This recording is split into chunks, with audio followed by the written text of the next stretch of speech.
Let's say you have a media post you want to share. You need it on your main Facebook page, but you also want to post it across multiple groups. Normally, what do? You go to each page, manually click upload, dig through your computer files, paste the text, and hit post. Doing this over and over again doesn't make sense, right? It's boring and repetitive. You might be thinking, why not just use an official API? Well, if you've ever tried to set up API access, you know it comes with a lot of annoying hurdles, strict limits, and technical headaches.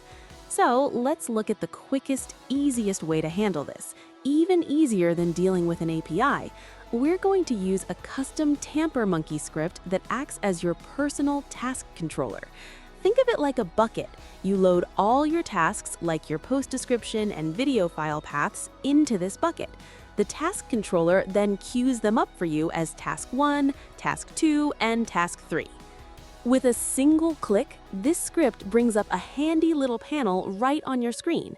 Instead of manually typing everything, you have 4 simple options. Put data from task, instantly pulls your text and file path from your bucket and fills out the Facebook post for you. Mark done once you manually verify everything looks 100% correct and you hit post, you click this to check it off your list. Skip if a specific group or page isn't relevant for this post, just skip it. Refresh to grab the latest tasks if you've updated your list. The best part?